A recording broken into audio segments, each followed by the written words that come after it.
أعوذ بالله من الشيطان الرجيم. بسم الله الرحمن الرحيم.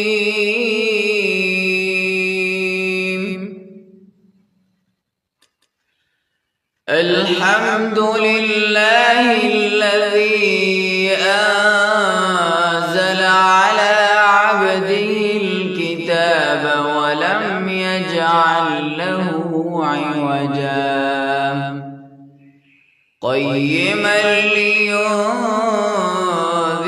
بأسا شديدا من لدنه ويبشر المؤمنين الذين يعملون الصالحات أن لهم أجرا حسنا ماكثين فيه أبدا وينذر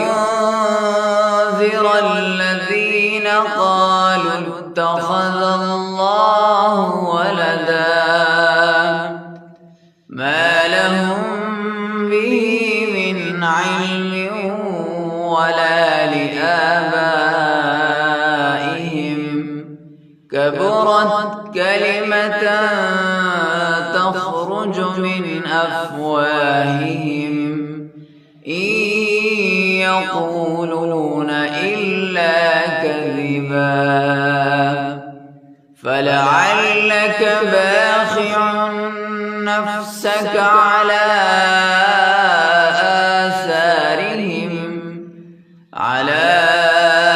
آثارهم إن لم يؤمنوا بهذا الحديث أسفا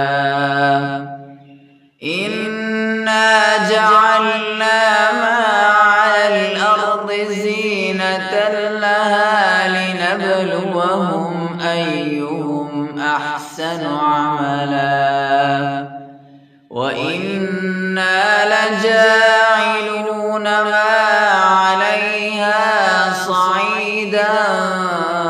جرزا أم حسبت أن أصحاب الكهف والرقيم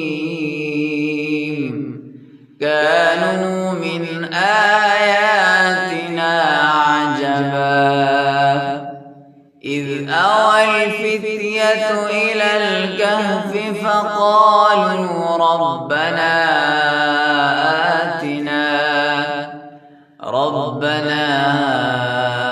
آتنا من لدنك رحمة وهيئ لنا من أمرنا رشدا فضربنا على آذانهم في الكهف سنين عددا ثم بعثناهم لنعلم أي الحزبين أحصى لما